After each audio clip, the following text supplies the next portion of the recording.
Hey, this is Otto Kinzel, and you're listening to RageRockRadio.com.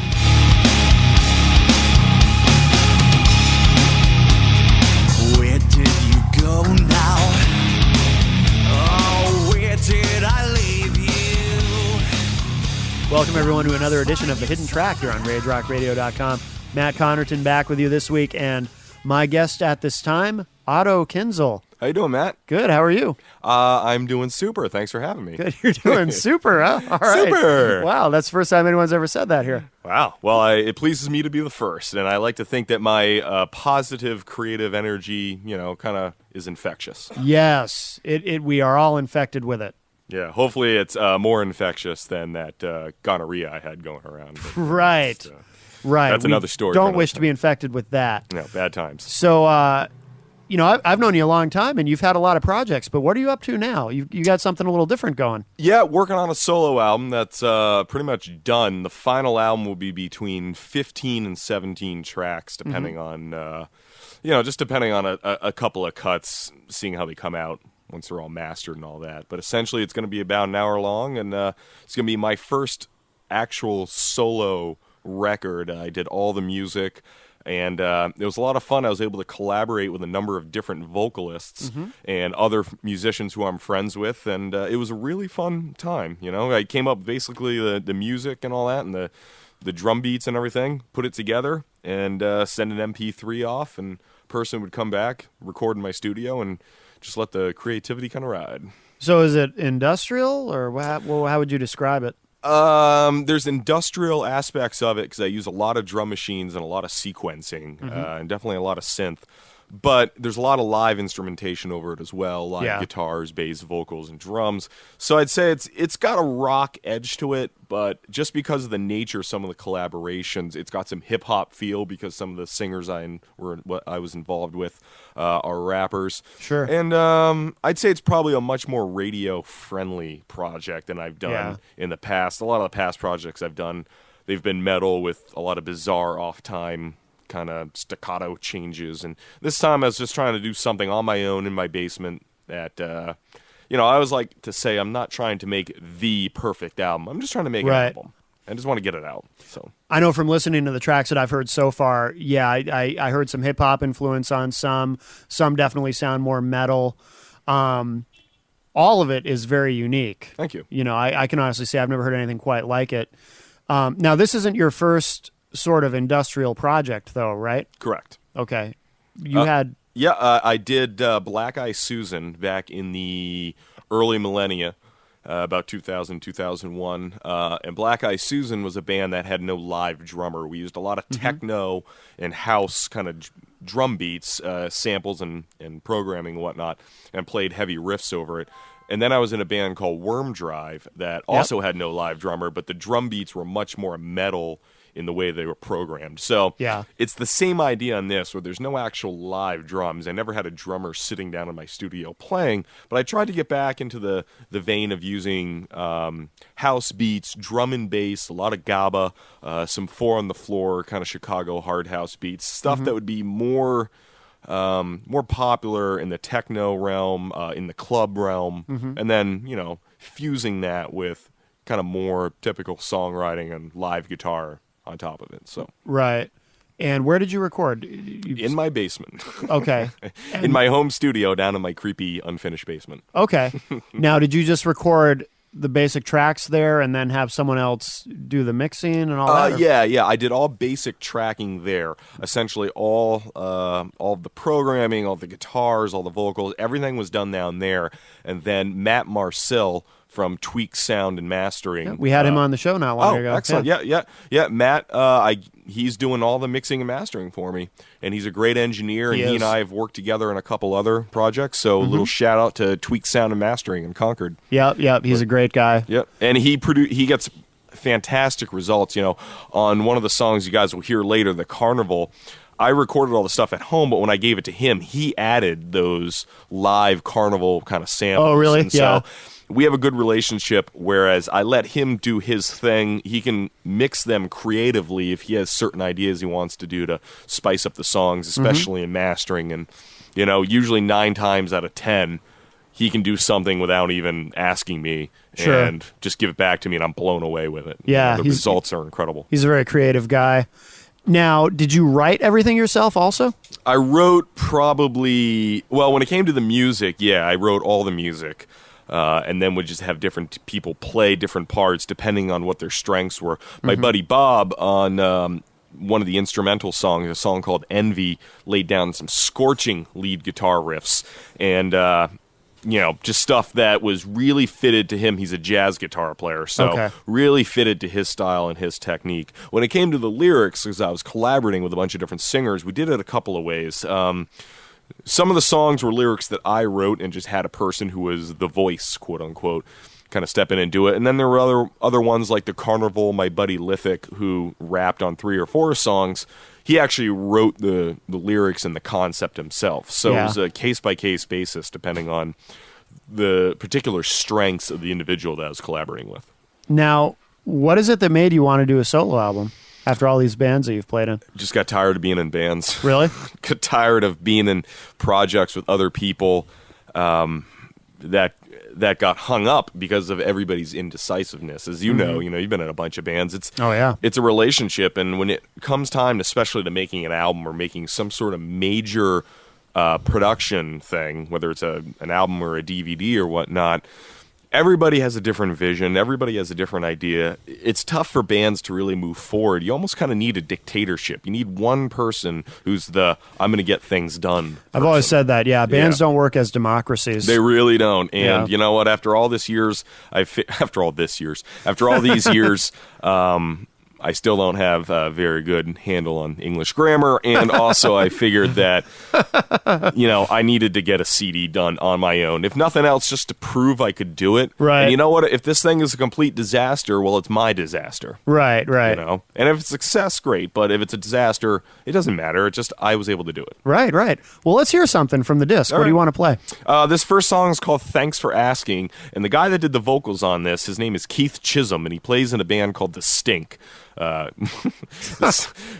Pretty creative name for a band. I guess The Suck was already taken. But, no, but Keith is a great guy. He actually plays in a band. That band, The Stink, has my buddy Bob, who I mentioned earlier.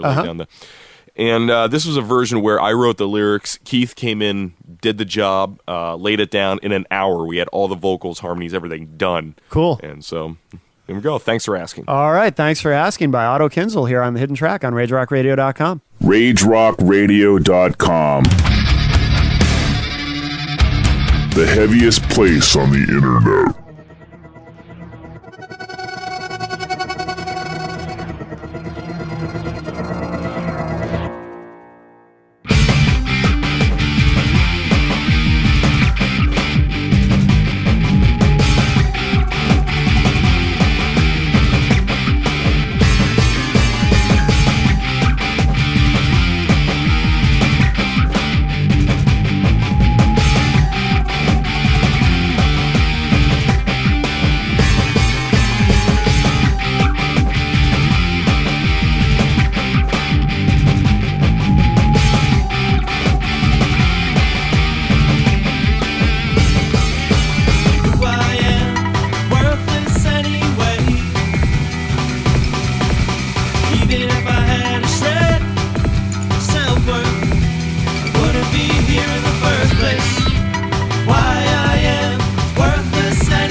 Trying to find that special instrument with great service? Indie Music Store in Milford, New Hampshire has what you need. 603-673-2733. New and used instruments, sheet music and books, student rentals, trade-in and consignment. Owned and operated by Jeff Harrington, a custom drum maker who specializes in drum sales, repairs, and restoration. Indie Music Store, located at 307 Elm Street in Milford, New Hampshire. 603-673-2733. Or visit them on the web at indiemusicstore.biz. Indie Music Store, independent store for independent musicians. Looking to amp up an event or party? Call Loudkeeper Sound. In New Hampshire, 603-289-1409. indoor-outdoor concerts, festivals, Public address speaking, conference meetings, outings and parties, and more. 603-289-1409 Or on MySpace at myspace.com/loudkeeperaudio. top quality sound reinforcement for all your event needs. Drumlin Down Studios. Located in the foothills of New Hampshire Seacoast, Drumlin Down Studios is a state-of-the-art recording studio for all your recording needs at prices you can afford. Call 603-580-5339 or visit Drumlin Down on the web at drumlindown.com. No project is too large or too small. Call 603-580-5339 for information. Drumlin Down Studios. Thanks for asking by Otto Kinzel here on the Hidden Track on RageRockRadio.com. So what? Now you wrote the lyrics for that, right? Correct. Yep. Now what's that about? Because the lyrics are kind of a downer. Yeah. And yet it's very cheerful and peppy. Well, thank you. Yeah. It's about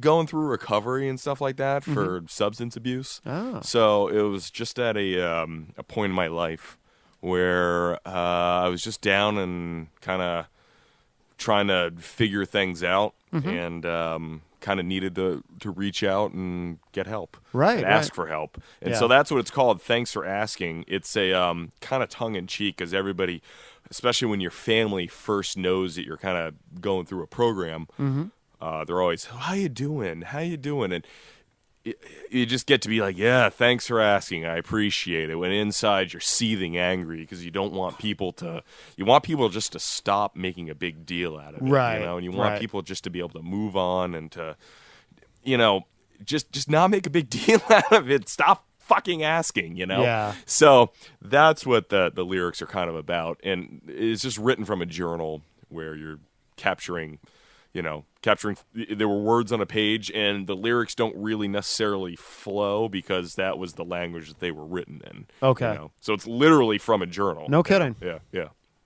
Are all your lyrics that personal? Or Some of them are, yeah. You know, a song like The Carnival, Lithic wrote the lyrics too. So, I mean, you'd have to ask him what they're about. Sure. I have no idea. But yeah, most of the songs are pretty personal. And most of them kind of revolve around that feeling of recovery, that kind of journey that I've been on for the last year or so. Really? So, yeah. Okay. It's kind of, some of them deal with the very beginning parts. Some of them deal with the later stages where I've kind of been able to grow. But the whole project was very cathartic because I was able to finally kind of get these feelings out onto paper and get them out and exercise them from me. In a way, it was a weight off my shoulders. So Sure. Now, tell me about your live show. How does that work? Because you are a solo artist. Yep. So what happens during your live show? Well, I have some musicians who I collaborate with live, and many of the guys who played on the CD, I just have this database that when I get a gig, I email it out to everybody, and if you're available, you want to come play, then super. If you're not available, then that's fine too. So I can bring my sequencer and my sampler and hook them up through MIDI, and I play guitar and sing live. So I can theoretically do a live show by myself. Right. And in that case, I have the projector that I use live, and there's a film playing to kind of, offset to kind of add to the visual stimulation of the person in the audience, so it's not just me up there by myself. Right, yeah. But 9 times out of 10, I can get at least 1 or 2 other people to come with me and play bass live, or to be a second guitar player live, or even one of the many vocalists I collaborated with. I'll sing and then they'll come and do their parts live and stuff like that. So it's kind of a smorgasbord in the live performance.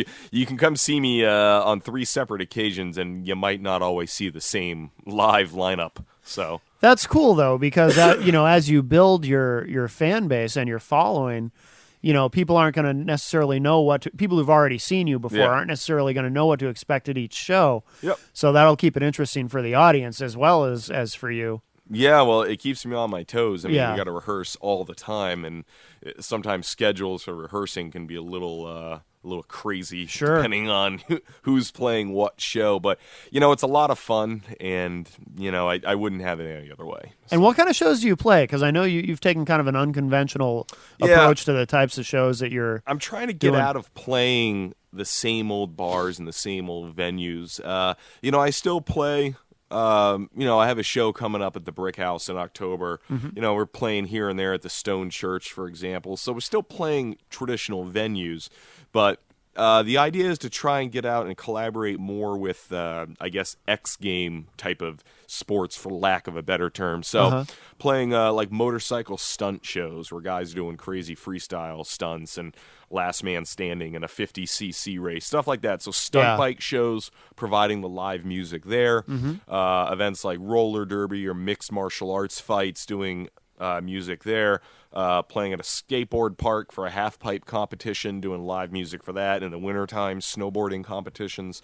So taking these kind of, I say X game type sports because that's the only kind of thing I can think of, title I can think of to put it under one umbrella. But those type of events that really draw a very massive and diverse demographic of people and putting live music to them. They're a lot of fun to play because you're not doing the typical 45-minute set. Many of times you're doing one or two songs, and then the head MC will, announce a certain event or something like that, or a competitor, and then you're playing another couple of songs.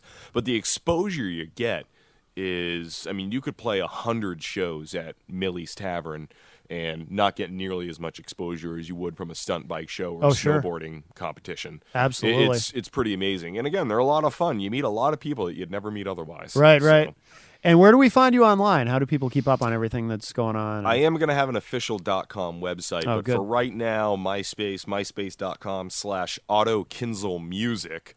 And then on Facebook, it's facebook.com/Otto Kinzel. So Otto Kinzel Music on MySpace. And Kinzel is Kinzel. K-I-N-Z as in zebra, E-L. Okay. And actually, I just want to digress for a minute because before we were off the air for a second, you were talking about you had a prostate infection. Are you doing all right? Or? Yeah, this was years ago. Oh, I thought it was recent. No. No, This was a long time ago, but it was the most painful experience of my life. And what happened? How did you?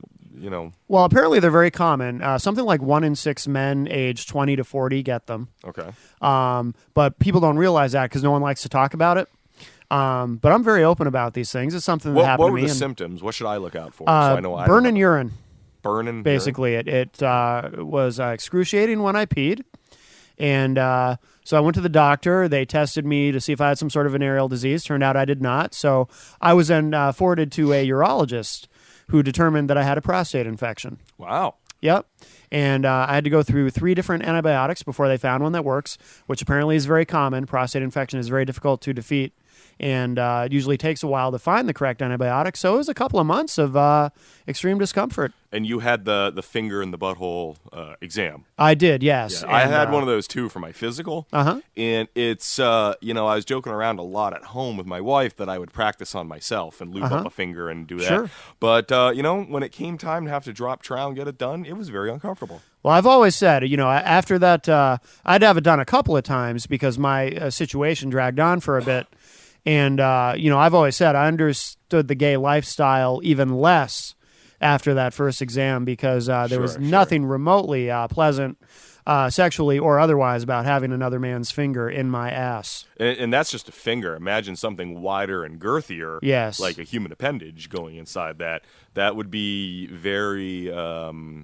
very uncomfortable. That's something I intend to continue to avoid. Yes. For the rest of my life. I avoid it with mortal fear. Yes. It kind of. I wonder if it actually brings pleasure. I'd have to talk to somebody who received anal. Sure. I'm not really an expert in that area. Thankfully. I've neither received nor given anal. Yes, but you'd almost think that 2 guys, if they were, 2 gay guys getting off, they'd be better going at the sword fight angle. Sure. Maybe having like a Zorro-esque sword fight with Yes. their cocks, hitting back and forth, maybe doing the, the sleeve rub, as I like to think of it. That's what I would recommend to any homosexual listeners Yeah. who tune into the Hidden Track, because I do have a big gay following. Excellent. Well, yeah. You and Liza Minnelli, you got something in common there. Absolutely, yeah. They like my voice. But, all you guys, try the sword fighting. Yeah. It's a lot safer, certainly. A lot safer, for sure. And I just, well, maybe we should play a song or something. I'm getting the sign from Hammer. He's giving me that, that hand signal that means no more gay talk. Does that happen often? every week. Oh, excellent. Let's mention the websites one more time. MySpace.com/Otto Kinzel Music and Facebook.com/Otto Kinzel. Great. And when's the album out, or do we have a date yet for that? No official drop date yet, but it's pretty much done. Now I got to start thinking about the various campaigns and release, but it's going to be late fall. So I'd look for it probably end of October, beginning of November. But if you go to MySpace.com/Otto Kinzel Music, all the updates will be up there, and I guarantee that there will be no finger in the ass. Thank God. Yeah, so always a plus. Hopefully not. I might have, if my, if my popularity in the homosexual community goes up after this interview, I may be forced to alter the website somehow to include more sword fights or some more, It's all marketing. That's right. Hey, look, you got a finger in the ass, and it's a little push here and a little push there. If it's going to move some CDs, who might argue? A finger in the ass is worth two in the bushel. That's right. I think a wise man said that, and I think that wise man is you, man. That is me. What do you want to play to wrap up the show? We'll play one more track. This is a song called The Carnival. Matt Marcel from Tweak Sound and Mastering. He's the one that added the live, the kind of carnival effects, the sound effects in there. And Lithic, he's a rapper. He's in a Manchester group called Litherman's Load. And Litherman's Load, actually, both the DJ Doc Jones and Lithic appear on my CD. Lithic's actually on like 4 different songs. Really? He wrote the lyrics, did the vocals, did a great job. I couldn't have been happier. Cool. Well, Otto, thanks for being here with us this week. Thanks for having me. I appreciate it. Soundtrack to Monday will be here next week, and we're going to leave with The Carnival by Otto Kinzel here on the Hidden Track on RageRockRadio.com. Thanks, Otto. Hey, thanks, Matt. Appreciate it. RageRockRadio.com. The heaviest place on the internet.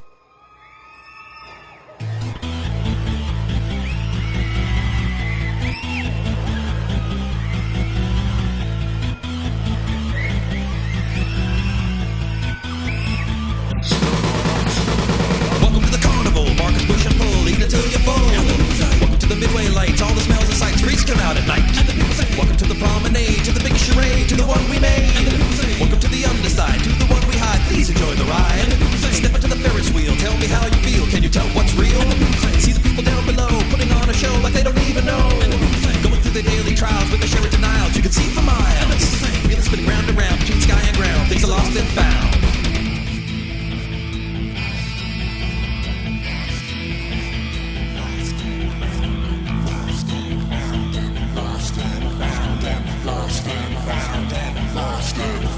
It's like nobody sees how they rebound. One day they're lost and then they're found. And then they're lost, it's just the cost of counting on the dice we tossed, of acting like we're in control. So easy passes pay the toll, but an extra pay's invincible. So welcome to the carnival. Welcome back down to earth. Haven't found your worth in this town of mirth. Welcoming the ground you trust. Look around, you must see through all the dust. Wander through the circus tent, see through all the rents, past the present tense. Freak shows and in-betweens, find the truth and means, the behind the scenes. And the people say lots of things, and not many have any kind of truth that brings. And the proof it stings like the youth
in Greece. Welcome to the bales of hay, tales of today, where tales went astray. Welcome to the here and now, where people take time to feed beer to a cow. Step into the bumper cars, don't go far, beware of permanent scars. Step into the roller coaster, new poster, corkscrew holster. Walk into the parking lot, hope you never ever ever forget what you got. Never forgot what you've lost and found, and never lose track of the sound of your feet on the ground. And people say lots of things and not many have it.